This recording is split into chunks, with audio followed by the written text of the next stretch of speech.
السلام علیکم ورحمۃ اللہ وبرکاتہ۔ ریڈیو HRDF میں آپ کا استقبال ہے۔ نئے خیالات کی ایجاد، نئے علوم کی کھوج و ترقی اور ذرائع مواصلات کی بے حد ترقی نے انسانی معاشرے میں انقلاب برپا کر دیا ہے۔ یہ نئی تہذیب کی نشو و نما کے ساتھ ساتھ اقدار کے زوال کا بھی باعث بنی ہے۔ وہ سب اقدار سے پیچھے ہٹنے کا اشارہ دیتی ہیں۔ ایسے ماحول میں اللہ کے بندوں کی قرآن مجید میں یہ خوبی بیان کی گئی ہے۔ وَالَّذِينَ لَا يَشْهَدُونَ الزُّورَ وَإِذَا مَرُّوا بِاللَّغْوِ مَرُّوا كِرَامًا۔ اللہ کے نیک بندے کبھی بھی جھوٹی گواہی نہیں دیتے، اور جب کسی لغو چیز پر ان کا گزر ہوتا ہے تو شرافت سے گزر جاتے ہیں۔ جو بات جھوٹ ہو وہ اس کو قبول نہیں کرتے ہیں، اور وہ ایسی کسی بھی چیز سے متفق نہیں جس کا انہیں سچ ہونے کا یقین نہیں ہے، نہ وہ جھوٹے گواہ بنتے ہیں۔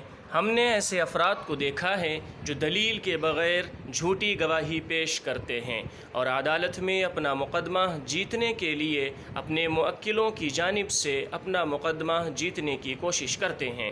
اس کے نتیجے میں بہت سارے بے گناہ افراد آج بھی جیلوں میں بند ہیں۔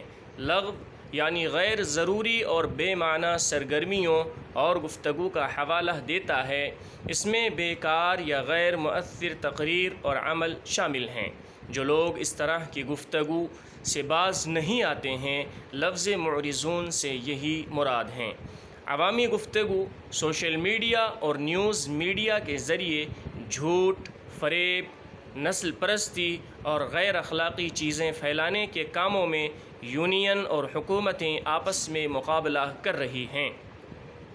برائی کو دلکش انداز میں پیش کرنا شیطان کی حکمت عملی ہے۔ سچے مسلمان شیطان کے جال میں نہیں پھنستے ہیں۔